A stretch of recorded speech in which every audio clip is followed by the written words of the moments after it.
जो स्रोत हैं उनमें कुछ बहुत ही कमाल के स्मरक यानी मिनोमिक ट्रिक्स दिए गए हैं। हाँ। ये ट्रिक्स खास तौर पर प्रायद्वीपीय भारत की 3 सबसे बड़ी नदियों गोदावरी, कृष्णा और कावेरी की सहायक नदियों को याद करने के लिए बनाई गई हैं। तो आज का हमारा सफर इन ट्रिक्स के इर्द गिर्द घूमेगा। जी। तो आज हम एक तरह से एक सफर पर चलेंगे बिना नक्शे के। हमारा गाइड होंगे कुछ अजीब और मजेदार वाक्य जो हमें इन नदियों की भूल भुलैया से बाहर निकालेंगे। चलिए इस भाषाई सफर की शुरुआत करते हैं। बिल्कुल। और ये सिर्फ शॉर्टकट नहीं है, ये हमारे दिमाग के काम करने के तरीके को इस्तेमाल करते हैं। हमारा दिमाग देखिए सूखी जानकारी यानी तथ्यों की लिस्ट को ज्यादा देर तक नहीं पकड़ पाता। लेकिन अगर उसी जानकारी को एक कहानी, एक तस्वीर या एक मजेदार भावना में लपेट दिया जाए तो वो दिमाग में जैसे चिपक जाती है। सही है। तो इसी के साथ अपनी पहली नदी पर आते हैं, प्रायद्वीपीय भारत की सबसे लंबी नदी जिसे दक्षिण गंगा भी कहते हैं, गोदावरी। हाँ, गोदावरी।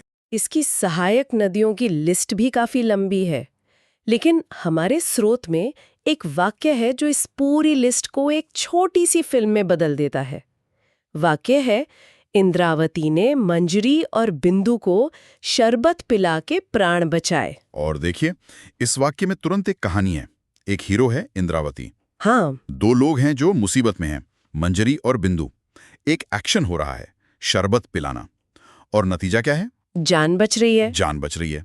इसमें ड्रामा है, इमोशन है। हमारा दिमाग शायद इंद्रावती, मंजरा, बिंदुसारा इन अलग अलग नामों को भूल सकता है, लेकिन इस जान बचाने वाली कहानी को नहीं भूल सकता।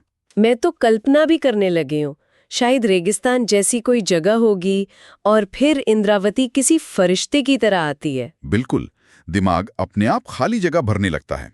यही इन ट्रिक्स का जादू है। अच्छा, चलिए अब इस कहानी के किरदारों को उनकी असली पहचान यानी नदियों से मिलाते हैं।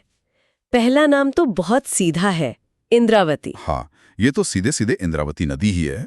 आसान शुरुआत है। ठीक है। अगला किरदार है मंजरी। इससे हमें क्या याद रखना है? मंजरी से हमें याद रखना है मंजीरा नदी। नाम काफी मिलता जुलता है तो ज्यादा मुश्किल नहीं होगी। इंद्रावती, मंजीरा। इसके बाद है बिंदु। बिंदु हमें बिंदुसारा नदी की याद दिलाता है, जैसे बिंदु नाम का ही विस्तार हो। अच्छा, बिंदु से बिंदुसारा। अब आता है कहानी का सबसे जरूरी हिस्सा, शरबत। इससे कौन सी नदी जुड़ी है? यहाँ पर थोड़ी सी कल्पना और ध्वनि का खेल है। शरबत शब्द की लय हमें सरबरी नदी की याद दिलाने के लिए। शरबत, सरबरी। अच्छा, तो ये एकदम सीधा कनेक्शन नहीं है, पर कहानी के बहाव में याद रह जाता है। हाँ, एक इशारा है। इसके बाद आता है क्रिया यानी पिला। शरबत पिलाया। और पिला हमें पेन गंगा की तरफ ले जाता है। पिला, पेन, ये ध्वनि का हुक है जो दिमाग को सही नाम तक खींच लाता है। और आखिर में कहानी का क्लाइमैक्स, प्राण बचाए। ये तो सबसे नाटकीय शब्द है। और ये हमें गोदावरी की एक बहुत महत्वपूर्ण सहायक नदी की याद दिलाता है, प्राणहिता। वाह! तो एक पूरी कहानी में 6 नदियां छिपी थीं, इंद्रावती, मंजिरा, बिंदुसारा, सरबरी, पेनगंगा और प्राणहिता।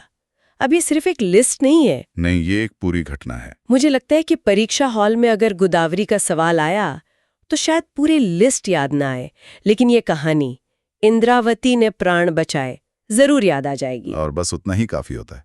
एक सिरा हाथ लग जाए तो बाकी कहानी अपने आप खुल जाती है। तो गोदावरी की कहानी जान बचाने की थी, बहुत सकारात्मक। लेकिन कृष्णा नदी के लिए हमारे स्रोत में जो ट्रिक है उसका मूड बिल्कुल अलग है। हाँ, उसमें थोड़ी धमकी है, थोड़ा ड्रामा है। हाँ। और ये दिखाता है कि याद रखने के लिए हर बार अच्छी कहानियों की जरूरत नहीं होती। कभी कभी थोड़ी शरारत या चेतावनी ज्यादा असरदार होती है। तो कृष्णा नदी की सहायक नदियों को याद करने के लिए वाक्य है, भीमा तू घर पर वेद को ढूंढना वरना दीदी मसल देगी। मतलब दीदी मसल देगी। ये अजीब है पर यादगार है। ये शानदार है। इसे कोई नहीं भूलेगा। सही बात है। मतलब गुस्से वाली या मजेदार बात सूखी जानकारी से ज्यादा याद रहती है। हाँ। इस वाक्य में एक तात्कालिकता है, एक आदेश है और नाम मानने का एक मजेदार अंजाम भी। तो चलिए इस धमकी भरे आदेश में छिपी नदियों को ढूंढते हैं। पहला नाम तो यहाँ सीधा है, भीमा। हाँ, वो तो भीमा नदी ही है। उसके बाद आता है तू। तू से हमें याद रखना है तुंगभद्रा। तू उस बड़े नाम की एक छोटी सी शुरुआत है, बिल्कुल एक हुक की तरह। भीमा, तुंगभद्रा। अगला शब्द है घर। भीमा तू घर पर। घर की ध्वनि घट प्रभा से बहुत मिलती जुलती है। घर, घट। बिल्कुल, ये स्वाभाविक लगता है। घर पर वेद को ढूंढना, वेद से क्या बनेगा? वेद से बनता है वेदावती। ये भी काफी सीधा कनेक्शन है। ठीक है, भीमा, तुंगभद्रा, घटप्रभा, वेदावती। अब आता है को, मुश्किल लग रहा है। हाँ, यहाँ फिर से ध्वनि पर ध्यान देना है। ढूंढना की लय और ध्वनि हमें दूध गंगा की याद दिलाती है। ढूंढना, दूध गंगा। अच्छा, यहाँ ढ और द की कड़ी भी ध्वनियां काम आती है। जी, ये सीधे सीधे नहीं जुड़ता, पर वाक्य के प्रवाह में ये सही लगता है। समझ गई। इसके बाद है वरना। हाँ, वरना दीदी मसल देगी। वरना तो बहुत आसानी से वारणा नदी से जुड़ जाता है। ये लगभग एक ही शब्द है। और फिर आते हैं कहानी के मुख्य किरदार, दीदी। हाँ, खतरनाक दीदी। दीदी से हमें याद रखना है दिंडी नदी। और अंत में वो एक्शन, मसल देगी, जिससे हमें याद आती है मूसी नदी। मसल और मूसी, ये दोनों शब्द एक दूसरे के काफी करीब हैं। कमाल है। तो इस एक वाक्य में 9 नदियां। एक बार फिर से देखते हैं। भीमा, तुंगभद्रा, घटप्रभा, वेदावती, कोयना, दूधगंगा, वारणा, दिंडी और मूसी। हाँ, जो नाम शायद एक पन्ने पर लिखे हुए डरावने लगते, वो अब एक मजेदार धमकी का हिस्सा बन गए हैं। वाह, वो तो एक लंबी लिस्ट थी। चलिए अब थोड़ा और शांत माहौल की ओर बढ़ते हैं, कावेरी नदी की तरफ। इसकी ट्रिक थोड़ी सीधी सादी है। हाँ, और ये भी एक जरूरी बात है। हर बार कहानी को बहुत नाटकीय होने की जरूरत नहीं। कभी-कभी एक सरल निर्देश भी उतना ही काम का हो सकता है। सही कहा। तो कावेरी नदी के लिए वाक्य है, अमर कभी आकर हेमा की नकल लक्ष्मण को सिखा। इसे मन में सोचे तो एक शांत सा दृश्य बनता है। एक रोजमर्रा की घटना जैसा। हाँ, तो चलिए इसे भी खोलकर समझते हैं। पहला शब्द है अमर। अमर कभी आकर। ओके, कभी से काबिनी हो सकता है, पर ये अमर शब्द, इसका क्या मतलब है? ये एक बहुत अच्छा सवाल है। देखिए, स्रोत के अनुसार अमर शब्द का सूची में दी गई किसी भी सहायक नदी से सीधा संबंध नहीं है। अच्छा। ये एक फिलर शब्द है। कभी कभी स्मारक बनाते समय वाक्य को सहज और स्वाभाविक बनाने के लिए कुछ ऐसे शब्द डालने पड़ते हैं जिनका कोई सीधा मतलब ना हो। तो ये सिर्फ वाक्य को पूरा करने के लिए है, ये जानना बहुत जरूरी है, वरना कोई अमर नाम की नदी ढूंढता रह जाएगा। बिल्कुल, उनका काम बस कहानी को एक धागे में पिरोना होता है। ठीक है, तो हम अमर को छोड़कर आगे बढ़ते हैं। अगला शब्द है कभी। कभी से हमें याद रखना है काबिनी नदी। और कभी आकर, आकर हमें अर्कावती नदी की याद दिलाता है। आकर अर्कावती। काबिनी, अर्कावती। फिर आता है हेमा। ये तो आसान लग रहा है। हाँ, हेमा से हेमावती। ये लगभग सीधा कनेक्शन है। हेमा की नकल। अब नकल शब्द से कौन सी नदी बनेगी? नकल की न और ल की ध्वनि पर ध्यान दीजिए। इससे हमें याद रखना है नोयाल नदी। नकल, नोयाल। नोयाल, ठीक है।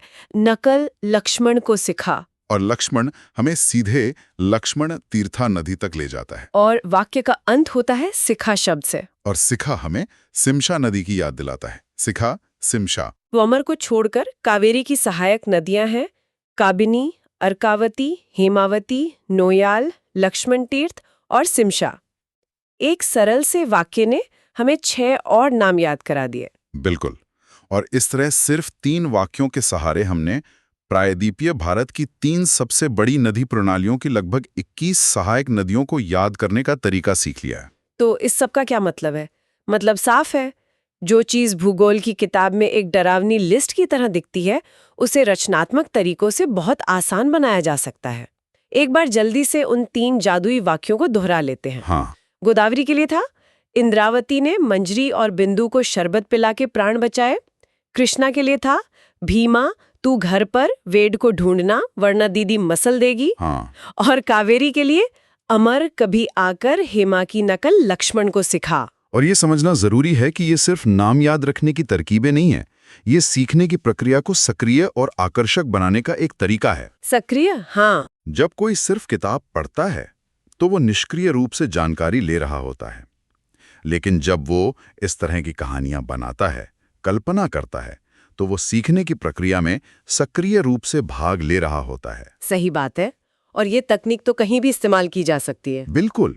और अब जब हमने ये देख लिया है कि इन सहायक नदियों के नाम कैसे याद रखें, तो मैं एक विचारणीय प्रश्न छोड़ना चाहूंगा। जी। ये स्मारक हमें बताते हैं कि सहायक नदियां क्या हैं, उनके नाम क्या हैं, लेकिन गहरी समझ के लिए अगला कदम ये पूछना हो सकता है कि ये नदियां वहीं क्यों हैं। अच्छा। दक्कन के पठार का भूगोल, उसकी ढलान, उसकी चट्टानें इन नदी प्रणालियों को कैसे आकार देती हैं?